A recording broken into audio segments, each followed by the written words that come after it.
Hello, ഇന്നത്തെ നമ്മുടെ recipe ഒരു അടിപൊളി ബ്രേക്ക്ഫാസ്റ്റ് റെസിപ്പിയാണ്. ഹെൽത്തിയായ ഒരു റെസിപ്പിയാണ് ചെറുപയർ ദോശ. ചെറുപയർ ദോശ നമുക്ക് വെറൈറ്റി ആയിട്ട് ഒരു ദോശ ഉണ്ടാക്കണം എന്ന് പറയുമ്പോൾ നമുക്ക് ചെയ്തെടുക്കാൻ പറ്റിയ ഒരു അടിപൊളി ദോശയാണ്. നല്ല സോഫ്റ്റ് ആയിട്ടുണ്ടാവും, കഴിക്കാൻ നല്ല ടേസ്റ്റുമാണ്. അപ്പോൾ വരൂ നമുക്ക് വീഡിയോ കാണാം. അപ്പോൾ നമ്മൾ തലേന്ന് തന്നെ രാവിലെ ദോശ ഉണ്ടാക്കുകയാണെങ്കിൽ തലേന്ന് തന്നെ നമ്മൾ മാവ് റെഡിയാക്കി വെക്കണം. ഇതിപ്പോൾ നമ്മൾ രാവിലെ മാവിന് അരിക്കാനുള്ള പച്ചരി 2 ഗ്ലാസ് പച്ചരിയാണ് നമ്മൾ എടുത്തത്. അപ്പോൾ പച്ചരി എടുത്ത് കുതിർത്ത് വയ്ക്കാൻ പോവുകയാണ്. അപ്പോൾ പച്ചരി എടുത്ത് കുതിർത്ത് വെച്ച ശേഷം നമുക്ക് 2 ഗ്ലാസ് പച്ചരി ആണെങ്കിൽ 1/2 ഗ്ലാസ് നമ്മൾ ചെറുപയറാണ് നമ്മൾ ചേർത്ത് കൊടുക്കേണ്ടത് കേട്ടോ. അപ്പോൾ മറക്കാൻ പാടില്ല, 1/2 ഗ്ലാസ് ചെറുപയർ നമ്മൾ ചേർത്ത് കൊടുക്കണം 2 ഗ്ലാസ് പച്ചരിക്ക്. ഓക്കെ, അപ്പോൾ അതുപോലെ തന്നെ നമ്മൾ ചെറുപയറും ഇതുപോലെ വെള്ളത്തിലിട്ട് കുതിർത്തെടുക്കണം. അപ്പോൾ രണ്ടും ചെറുപയറും പച്ചരിയും കുതിർന്ന് വന്നോട്ടെ. അപ്പോൾ ഒരു 6 മണിക്കൂറെങ്കിലും നമ്മൾ ഇതുപോലെ കുതിർത്ത് വയ്ക്കണം, എങ്കിലേ നമ്മൾക്ക് അതിൻ്റെ അരിച്ചെടുക്കുമ്പോൾ നല്ല ഇതായിട്ട് കിട്ടുള്ളൂ. അപ്പോൾ ഒരു 6 മണിക്കൂർ കഴിഞ്ഞിട്ടുണ്ട്. അതിനുശേഷം നല്ല ചെറുപയറെല്ലാം നല്ലപോലെ കുതിർന്നുണ്ട്, പച്ചരിയും കുതിർന്നിട്ടുണ്ട്.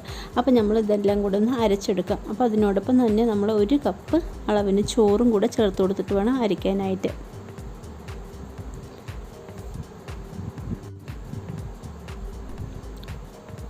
അപ്പോൾ നമ്മൾ കുറച്ച് പച്ചരിയും അതുപോലെ തന്നെ ചോറും പിന്നെ ഈ മൂങ് ദാളും കൂടെ ചെറുപയറും കൂടെ ചേർത്തിട്ടാണ് നമ്മൾ അരച്ചെടുക്കുന്നത്.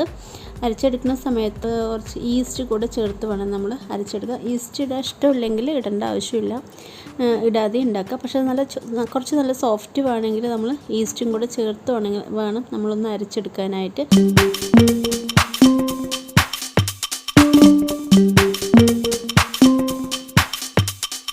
അപ്പോൾ ഒരു സ്വല്പം ഈസ്റ്റ് ചേർക്കാനേ പാടുള്ളൂ. ഞാനൊരു സ്വല്പം എടുത്ത് വെച്ചിട്ടുണ്ട് ഈസ്റ്റ്. അപ്പോൾ അതുകൂടെ ചേർത്തിട്ടാണ് ഞാൻ അരച്ചെടുക്കാൻ പോകുന്നത്.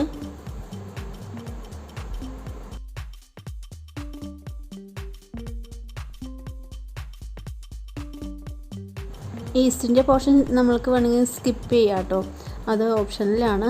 വേണമെങ്കിൽ സ്കിപ്പ് ചെയ്യുക, അല്ലെങ്കിൽ ചേർത്ത് കൊടുക്കുക. ഇഷ്ടമുണ്ടെങ്കിൽ ചേർത്ത് കൊടുത്തോ. ഞാനിവിടെ ചേർത്ത് കൊടുക്കുന്നത് സോഫ്റ്റ് ദോശയ്ക്ക് വേണമെന്ന് വെച്ചിട്ടാണ്.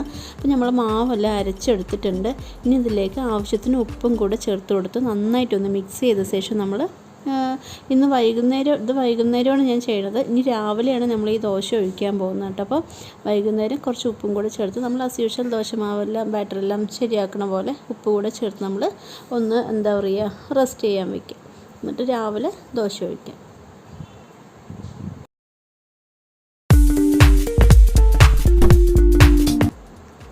നമ്മൾ റെസ്റ്റ് ചെയ്യാനായിട്ട് വയ്ക്കുകയാണ് കേട്ടോ. അപ്പം ഇനി നാളെ ദോശ ഒഴിക്കാം.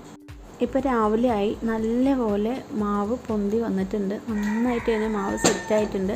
അപ്പോൾ ഇത് കളറ് ഒരു ചെറിയ പച്ച കളർ ഉണ്ടാവുമോ എന്നൊരു ഡൗട്ട് ഉണ്ടാവും. അങ്ങനെയൊന്നും ഉണ്ടാവില്ല. ഒരുപാട് നല്ല വെള്ള കളറും ആയിരിക്കില്ല, പച്ച കളർ ദോശയൊന്നും ആയിരിക്കില്ല. സാധാരണ ദോശ പോലെ തന്നെ ഫീൽ ചെയ്യുള്ളൂ. നല്ല ടേസ്റ്റിയാണ്. പിന്നെ ഇതിന് നല്ലൊരു എരിയുള്ള ഒരു ചട്നിയോ ചമ്മന്തിയോ ഒക്കെയാണ് ഇതിന് കോംബോ ആയിട്ട് എനിക്ക് തോന്നിയത്. പിന്നെ ചിക്കൻ കറിയൊക്കെ ആണെങ്കിൽ നല്ല ടേസ്റ്റായിരിക്കും. ഇപ്പോൾ നമ്മൾ രാവിലെ ആകുമ്പോൾ കുട്ടികൾക്ക് സ്കൂൾ പോകുന്ന ടൈമിലോ മറ്റൊക്കെ ആകുമ്പോൾ നമ്മൾ നല്ലൊരു തക്കാളി ചട്നിയാണ് ഞാനിവിടെ കൊടുക്കണം കേട്ടോ. അപ്പോൾ അതിൻ്റെ ഒരു റെസിപ്പി കൂടെ ഇതിൽ ഉൾക്കൊള്ളിച്ചിട്ടുണ്ട്, അത് ബാക്കിൽ ഞാൻ കാണിക്കാം. പിന്നെ ദോശ ഒഴിച്ച് കൊടുക്കുകയാണ്, അതെല്ലാവർക്കും അറിയണ കാര്യം തന്നെയാണ്. നമ്മൾ പാൻ അടുപ്പത്ത് വെച്ച് ഒരു 1.5 അത് ദോശ ഒഴിച്ച് ഒരുപാട് വെള്ളം പാടില്ല. അതുപോലെ ബാറ്റർ ഒരുപാട് വെള്ളം ആകാൻ പാടില്ല, കട്ടിയായിട്ടും പാടില്ല. ഒരു മീഡിയം സൈസിൽ ബാറ്റർ സെറ്റ് ചെയ്തെടുക്കണം കേട്ടോ. അതൊക്കെ നിങ്ങൾക്ക് അറിയാവുന്ന കാര്യമേ ഉള്ളൂ. അപ്പോൾ അതിനുശേഷം നമ്മൾ കുറച്ച് എണ്ണയൊക്കെ തൂവി കൊടുത്ത് ദോശ ഉണ്ടാക്കിയെടുക്കാം.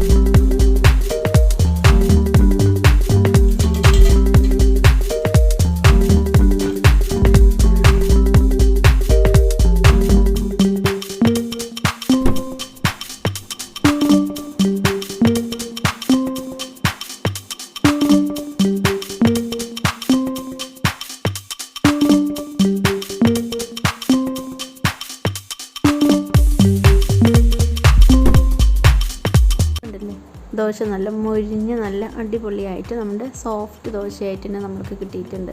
അപ്പോൾ അതുപോലെ തന്നെയാണ് കിട്ടുക. അപ്പോൾ ഞാൻ കുറച്ച് 2-3 ദോശ രാവിലെ ഒഴിച്ചിട്ടുള്ളൂ. ഇനിയിപ്പോൾ അതിനോടൊപ്പം തന്നെ ഒരു തക്കാളി ചട്നിയാണ് ഞാനിവിടെ എടുത്ത് വെച്ചിരിക്കുന്നത്. തക്കാളി ചട്നിയാണ് നമ്മൾ കൊടുക്കാൻ പോകുന്നത് രാവിലെ ആയതുകൊണ്ട്. അപ്പോൾ തക്കാളി ചട്നി ഉണ്ടാക്കുന്നത് എങ്ങനെ കാണിക്കാം. അപ്പോൾ ചെറിയുള്ളി അതുപോലെ തന്നെ തക്കാളിയും വറ്റൽമുളകും കുറച്ച് ഉപ്പ് കൂടെ ചേർത്ത് നന്നായിട്ട് വഴറ്റിയെടുത്ത് മിക്സിയിൽ അരച്ചെടുക്കുക. അത്രയും വേണ്ടു, പെട്ടെന്ന് തയ്യാറാക്കി എടുക്കാൻ പറ്റും. അപ്പോൾ നമ്മുടെ ദോശയും അതുപോലെ തന്നെ തക്കാളി ചമ്മന്തി റെഡി ആയിട്ടുണ്ട്. നിങ്ങൾക്ക് എല്ലാവർക്കും എൻ്റെ ഈ കൊച്ചു വീഡിയോ ഇഷ്ടമായിട്ടുണ്ടാവുമെന്ന് വിചാരിക്കുന്നു. നമ്മുടെ വീഡിയോ ഇഷ്ടമാവുകയാണെങ്കിൽ ഒന്ന് സപ്പോർട്ട് ചെയ്യും, സബ്സ്ക്രൈബ് ചെയ്യുകയും ചെയ്യണം. അതുപോലെ തന്നെ ഇനിയും നല്ല വീഡിയോസായിട്ട് ഞാൻ വരുന്നതായിരിക്കും. Thanks for watching. Thanks a lot. Bye. Take care.